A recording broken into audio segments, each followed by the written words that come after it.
मुफलिसी के दिन खपरेल का घर पर हाथों में ऐसा जादू कि घर में चार चांद लगा देती थी हीराबेन।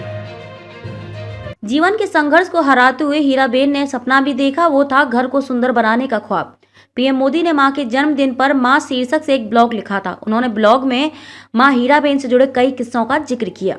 हीराबेन मोदी नहीं रही, हीराबेन का बचपन बिना मां के बीता। अक्षरों का ज्ञान नहीं हो पाया, कभी स्कूल नहीं गई, आर्थिक तंगी का बेहद बुरा दौर देखा, परिवार में सबसे बड़ी होने के कारण बड़ी जिम्मेदारी संभाली। शादी हुई तो ससुराल में भी बड़ी बहू बनी। वडनगर के जिस घर में रहती थी वहां ना तो खिड़की थी और ना ही शौचालय। मिट्टी की दीवारों और खपरेल की छत से बने घर में रही। जीवन के संघर्ष को हराते हुए हीराबेन ने सपना भी देखा, वो था घर को सुंदर बनाने का ख्वाब।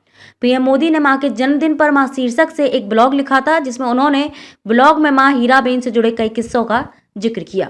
पीएम मोदी लिखते हैं, मां को घर सुंदर बनाने का शौक रहा है। उनका पूरा दिन घर के लिए समर्पित रहता था। घर में गोबर के कंडे जलने पर धुआं होता था, घर में खिड़की ना होने पर वो धुआं भर जाता था। इससे दीवारें काली पड़ जाती थी। कुछ हफ्तों के अंतराल पर मां दीवारों की पुताई करती थी। इस तरह दीवारों में नयापन आ जाता था। वो मिट्टी की सुंदर कटोरियां बनाती थी, उससे घरों को सजाती थी। पुरानी चीजों को वापस इस्तेमाल करने लायक बनाने में भारतीय आगे रही है। मेरी माँ उसमें चैंपियन रही है। पीएम मोदी लिखते हैं, उन्हें हमेशा से घर को सजाने का शौक रहा। इसके लिए वो अनोखे तरीके अपनाती थी। पुराने कागजों को भिगोकर उसे इमली के बीज के साथ पीसती थी। इसमें एक तरह का गोंद तैयार हो जाता था। इस गोंद को दीवारों पर लगाकर उस पर शीशे के टुकड़े लगाती थी। इस तरह दीवार सुंदर नजर आने लगती थी। बाजार से कुछ ना कुछ सामान लाकर घर के दरवाजों को सुंदर बनाने के साथ दीवारों पर चित्रकारी भी करती थी। हीराबेन सिर्फ घर को सजाने के लिए ही नहीं, साफ सफाई को लेकर किस कदर सख्त थी उसका जिक्र करते हुए पीएम मोदी लिखते हैं कि वो बिस्तर को साफ सुथरा रखती थी। बिस्तर पर धूल या चादर में सिलवटें उन्हें पसंद नहीं थी।